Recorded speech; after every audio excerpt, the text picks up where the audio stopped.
So in this section, as you can read from there,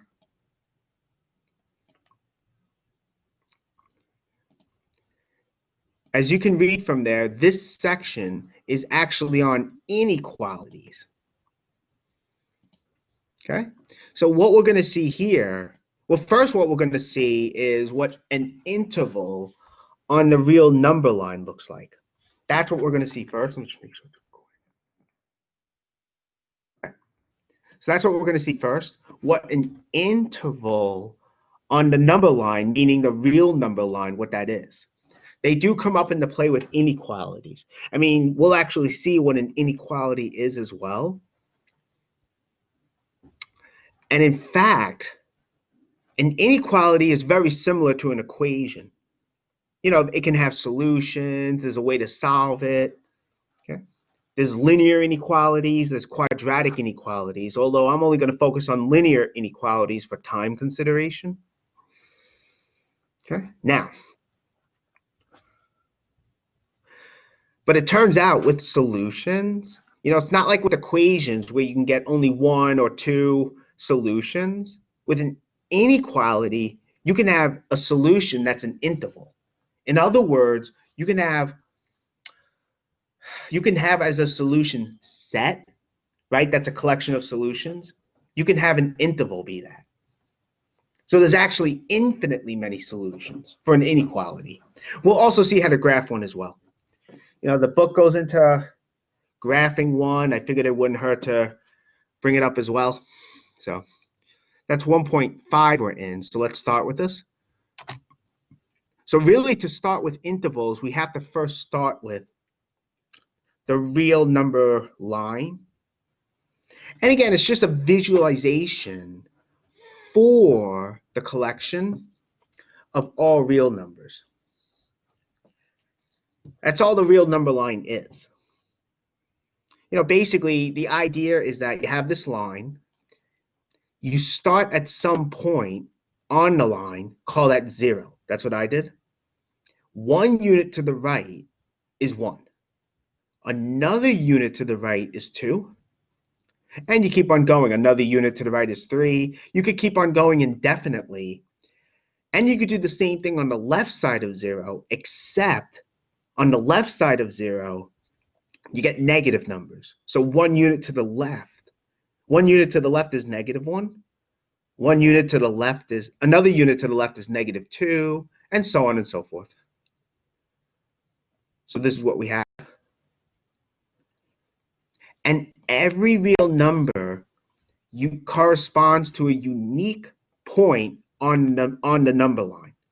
So like halfway between 0 and 1, you would have a half.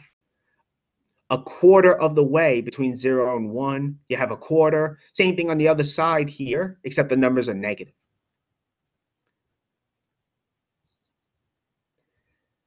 Okay. I mean, they do like to consider it as a line, you know, as a visualization. It's kind of like that saying, a picture is worth 1,000 words. And from here, we can consider intervals and inequalities. For instance, we have strict inequality. Just get my notes. Here we go.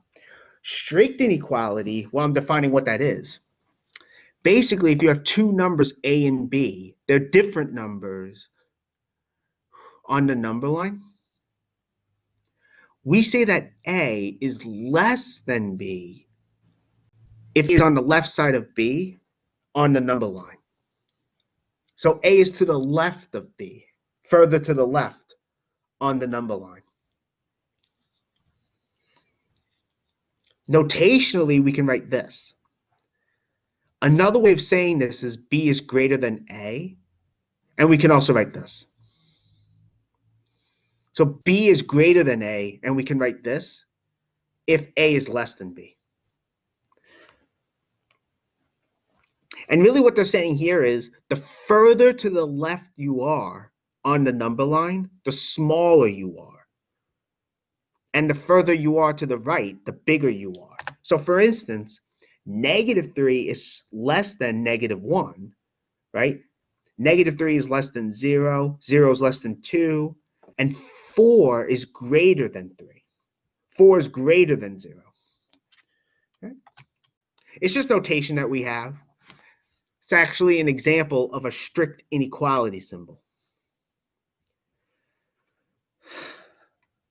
Now notice I said different numbers A and B. So in particular, A and B cannot be equal to each other. If we do have A and B equal to each other, okay? So let me take out different here. If they are equal to each other, well, then we have, if we allow equality, then we have just an inequality. In other words, if you have two numbers A and B, right? We say A is less than or equal to B. And we write this here, the symbol, if A is less than B or A is equal to B. So we're throwing in the possibility that A and B are the same. That's why I just crossed out different here. That should not be there. And likewise, we could say what it means for B to be greater than or equal to A. Basically, if A is less than or equal to B. That's all this is saying. Okay, so I just threw in some examples here. I know 1 is less than 2. As we know, 1 is on the left side of 2. So in particular, you can also say that 1 is less than or equal to 2. That's what this is saying. And 0 is less than or equal to 2. We could also say 0 is less than or equal to 0, because again, we allow equality here. All right, so that's what we have here. Now, using those symbols of inequality, we can form intervals. For instance, we have this interval called the open interval. The open interval from A to B, by definition, this is where A is less than B. It's all numbers that are between A and B, but you don't include A nor B. So here we're assuming A is less than B. That's why you can see that from the visualization here. This interval is all numbers between A and B. And this is what its graph looks like. This is the graph of the open interval. You have two open circles over the endpoints, A and B, respectively. Then you draw a line like so between them. So this is the graph of the interval. And not only is that interval not empty, so there's numbers in it, there's infinitely many numbers in that interval.